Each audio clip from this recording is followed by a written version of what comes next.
6번 문제는 인바디드 AI 문제입니다. 인바디드 AI라고 하시면 굉장히 좀 낯설으실 텐데요. 어렵게 생각하지 말고 인바디드라는 게 이제 물체를 가졌다는 그런 의미니까 피지컬 AI라고 보시면 되겠습니다. 또한 피지컬 AI는 피지컬 인텔리전스라고도 불리는데요. 이 세 가지 단어들이 거의 개념이 유사하니까 뭐 피지컬 AI를 가지고 문제를 풀어주시면 될 것 같습니다. 그럼 인바디드 AI, 즉 피지컬 AI의 개념부터 살펴보겠습니다. 제가 피지컬 AI 개념을 보면서 딱 세 가지 단어들이 눈에 들어오더라고요. 보시면 첫 번째로는 이제 물리적인 실체를 가진다. 그리고 두 번째는 실제 환경과 상호작용을 한다는, 그리고 마지막 저희가 중요시하는 종교로 인공지능이라는 단어들이 눈에 들어옵니다. 그럼 이 세 단어는 꼭 들어갈 수 있게 개념을 만들어 주시면 좋을 것 같은데요. 개념을 전체적으로 살펴보면 실제적인 세계에서 물질적인 실체를 가지고 자율적으로 동작하는 현실 세계의 복잡성과 불확실성에 대처가 가능한 인공지능 시스템이라고 보시면 될 것 같습니다. 기존 LLM 같은 경우에는 물리적인 실체가 존재하지 않죠. 다 가상 세계에서 일어나는 일들입니다. 그러니까 뭐 저희가 입력으로 뭐 텍스트를 집어넣는다고 하면 이거에 대한 뭐 질문을 이미지로 변환한다든지 하는 행동을 하게 되는데, 이것들은 다 어떻게 보면은 가상 세계에서 이루어지는. 근데 이 가상 세계를 뛰어넘어서 피지컬 AI, 인바디드 AI 같은 경우에는 물리적인 실체를 가지게 됩니다. 이게 제일 크게 다른 핵심적인 상황이 되는 거고, 그 다음에는 물리적인 실체를 가지기 때문에 실제 우리가 가지는 환경과 상호작용을 한다는 점.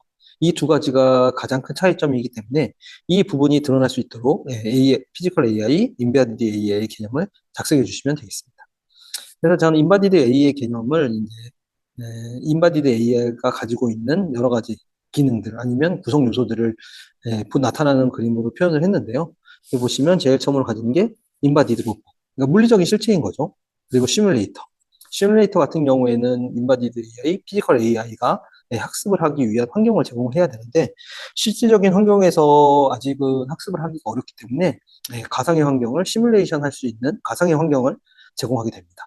그래서 그 시뮬레이터가 하나의 구성 요소가 될 수가 있고요. 그 다음으로는 인바디드 퍼셉션. 그러니까 여러 가지 인풋들. 그러니까 지금으로 보시면 뭐 IoT, 센서 아니면은 뭐 다양한 인풋들, 뭐 카메라 이런 것들을 가지고서 주변의 실제 환경을 이해하는 과정이 필요합니다. 그래서 이제 그러한 환경들을 가지고는 인바디드 퍼셉션 이해라는 것 들어가고요. 그 다음에 이런 실제 환경과 상호작용을 하기 위한 인터랙션, 그리고 이러한 환경들을 다 수행하기 위한 인공지능, 에이전트 부분이 들어가게 됩니다. 이런 부분들로 이제 피지컬 AI가 구성이 되게 되고요. 이러한 환경들이 종합적으로 시뮬레이션 한 것들이 실제 세계로 선택적으로 들어가서 이제 뭐 로보틱스나 자율주행 또는 헬스케어 이런 다양한 어플리케이션들을 구동하게 됩니다. 그래서 인공지능이 현실 세계와 상호작용을 하기 위해서는 물리적인 실체가 반드시 필요하고, 이러한 실체를 통해서 이제 강화학습을 수행하게 되는 겁니다. 그래서 저는 인바디드 A의 구성 요소를 이제 물리적인 실체 부분, 인바디드 몬트를 보고, 여기에는 지금 두 가지 로봇들의 구성 요소를 썼는데, 뭐 고정형 로봇이나 아니면 바퀴가 달린 이동형 로봇, 이런 것들 두 가지만 썼는데, 이 이외에도 지금 가장 요새 제일 많이 이야기가 나오는 게 휴머노이드형, 그러니까 인간형 로봇들, 이런 것들도 이 얘기가 많이 나오고 있습니다. 그래서 픽스 로봇 같은 경우에는 고정형 기반인 거고, 주로 산업 분야에서 많이 사용하게 되는 거죠. 그리고 뭐 이동성을 가진 로봇, 여기서 제일 많이 주는 게 이제 자율주행, 그래서 사게 되는 자동차, 뭐 이런 부분이 그거에 해당이 되겠죠. 하나 더 쓴다 보면 이제 인간형, 휴머노이드, 이렇게 여러 가지 이제 실체를 가진 부분이라고 말씀을 드릴 수가 있겠고요.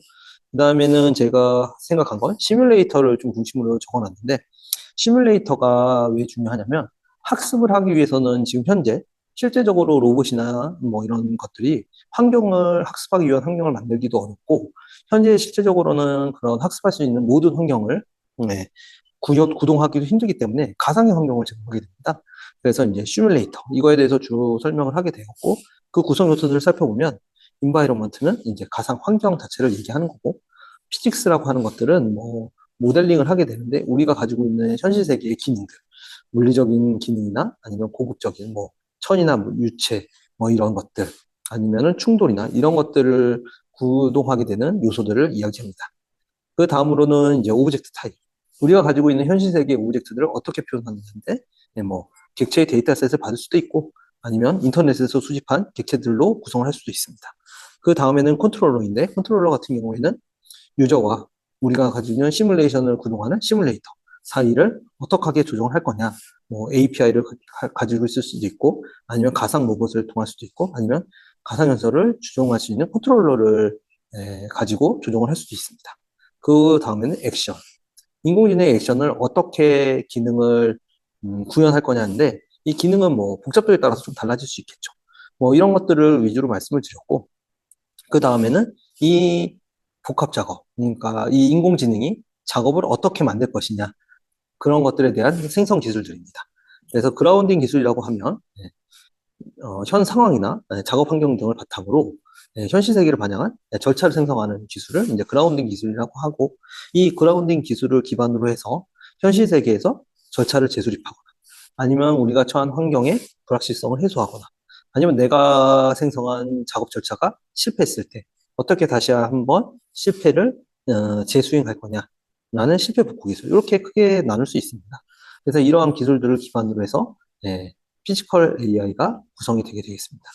지금 이 피지컬 AI로 보시면 어떻게 보시면 조금 인바디드나 아니면은 이제 제가 작성한 게 절차하고 아까 위에 말씀드렸던 물체, 그리고 이런 것들을 학습할 수 있는 시뮬레이션 환경 기반으로만 조금 말씀을 드렸는데, 이 뒤에서는 한 번 더 피지컬 AI의 좋은 우리 KPC에서 만든 모의고사 자료가 있어서 그거에 대해서 조금 더 추가 설명을 드리겠습니다.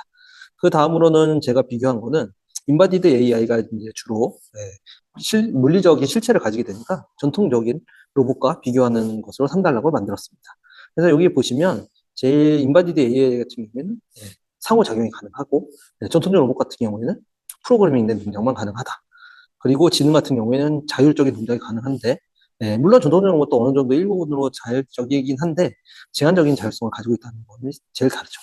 그리고 구현 복잡성 같은 경우에는 복잡한 이제 하드웨어 통합이 필요하죠. 뭐 휴머노이드 로봇 같은 경우에는 말할 필요도 없겠죠. 그리고 전통적 로봇 같은 경우에는 아까 전에 말씀드린 픽스 형태의 로봇들이 많기 때문에 뭐 인바디드 AI, 피지컬 AI에 비해서 상대적으로 단순한 구조를 가지게 됐습니다. 그리고 자율성 및 조율성 같은 경우에는 인바디드 AI는 높은 수준이고 전통적 로봇은 제한적인 수준이라고 볼 수 있겠습니다. 그리고 이 피지컬 AI 같은 경우에는 노동력을 대처하거나 생산성을 향상을 가지고 올 수 있기 때문에 사회적, 경제적으로 굉장히 영향이 높고, 실제 세계와 상호작용이 발생함으로 안정성이나 프라이버시 보호 등의 굉장한 이슈들을 만들어낼 수 있습니다. 따라서 이거에 따른 제도적 마련이 필수라고 볼 수 있겠습니다. 그래서 아까 앞에 말씀드린 피지컬 AI 기술 요소를 제가 아까 전에 시뮬레이션 측면이랑 물리적인 실체, 그리고 복합 절차를 생성하는 기술 위주로만 말씀을 드렸는데, 피지컬 AI 문제를 내주신 분이 작성한 기술 요소를 보시면 굉장히 다양한 기술 요소들을 넣어주셨습니다. 그러니까 이런 것들을 참조해서 조금 더 추가를 하시면 피지컬 AI를 조금 더 다양한 측면에서 문제를 작성하실 수 있을 것 같아요. 여기 보시면 센서 및 인식이라고 보시는 부분이 있는데, 컴퓨터 비전, 뭐 카메라나 라이다 부분이 되고, 센서 퓨전들은 이러한 퓨전들을, 이러한 비전, 여러 가지 인식하는 부분들을 통합해서 하는 거고, 이거는 멀티모달, 뭐 UI, 아니면 멀티모달 AI, 이런 부분들이 좀 더 추가로 필요하겠죠. 그리고 시공간적 추론 같은 경우는 물체의 움직임과 시각적 변화를 예측하는데, 이건 SLAM 기술 등이 추가로 필요하게 되겠습니다. 그럼 이런 부분들을 통해서 아까 전에 제가 말씀드렸던 인바디드 AI의 부분에, 음, 그 인바디드 퍼셉션, 그러니까 이거를 통해서 현실 세계를 이해하게 되는 부분이 되겠습니다. 예. 그리고 인공지능 머신러닝 같은 경우에는 아까 전에 필수적으로 이제 강화학습이 들어가고요. 그 다음에 최근에 나온 LAM, 즉 라지 액션 모델이 되겠습니다. 라지 액션 모델 같은 경우에는 기존과는 다르게 절차를 생성하는데 특화된 모델이라고 보시면 되겠습니다. 그래서 자기가 어떤 행동을 추론하고 계획하고 그 계획한 것을 실행해서 그거에 대한 피드백을 받아서 최적화된 절차를 학습하게 되는 모델이 되겠습니다. 그래서 뭐 이런 LAM 모델이 필요하고요. 그리고 로보틱스 보면은 여기 NPC 모델을 예측을 제어하거나 아니면 전체 바디, 물리적인 액추에이터나 감속기를 통해서 정밀 제어를 한다든지, 그리고 SLAM 기술. 여기 위에도 말씀을 드렸네요. 그래서 현재 로봇이 주변 환경을 실시간으로 인식하고 이동하는 기술들이 보게 되겠습니다. 그 외에도 이 로봇 같은 경우에는 아무래도 전력이 많이 필요하고 전력이 없이 이제 충전이나 이런 것들 이외에 추가적으로 에너지를 공급받기 위해서 뭐 에너지 하베스팅이나 에너지를 좀 더 효율적으로 쓰기 위한 저전력 AI 칩, 뭐 보통 SoC AI 칩이라고 많이 얘기를 합니다. 그래서 이런 부분들 그리고 전원 관리를 어떻게 하면 효율적으로 할 수 있을까? 그리고 그 다음에는 이제 전체적으로 학습은 이제 클라우드 컴퓨팅에서 중앙에서 하게 되고 이 부분들은 이제 엣지 컴퓨팅 부분, 즉 여기서 보면 로봇의 AI 로봇의 실체가 되겠죠. 물리적 부분 여기에 배포를 하게 되는데 그런 실시간 방향성 이런 것들을 가지게 되겠습니다. 이런 식으로 피지컬 AI에 다양하게 문제를 작성해 주시면 답안을 작성해 주시면 더 좋을 것 같습니다.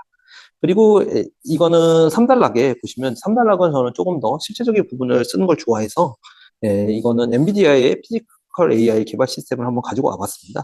그래서 여기 보시면은 총 세 가지 부분을 나뉘어 있습니다. 그래서 DGX, OVX, 뭐 AGX 부분으로 이제 나눠서 피지컬 AI를 개발할 수 있는데 DGX 부분 같은 경우에는 모델을 훈련시키는 부분입니다. 그래서 파운데이션 모델과 생성형 AI 모델을 통해서 이제 훈련을 하고 미세 조정, 파인 튜닝까지 가능하게 지원을 하고요. OVX 같은 경우에는 피지컬 AI를 테스트하고 최적화하기 위한 아까 전에 위에서 말씀드린 시뮬레이션 환경을 제공하는 플랫폼. 그리고 마지막으로 AGX 같은 경우에는 로봇 두뇌를 구성하고 이것들을 엣지 컴퓨팅 시스템에 배포할 수 있는 그런 환경을 제공하는 건데요. 이 피지컬 AI를 개발하기 위해서 이 세 가지 DGX 그리고 이제 모델 학습 그리고 OVX 같은 경우에는 가상 환경 그리고 마지막으로 AGX는 엣지 AI 환경을 배포를 지원하는 이 세 가지 구성을 통해서 피지컬 AI의 개발을 지원하신다고 보시면 되겠습니다.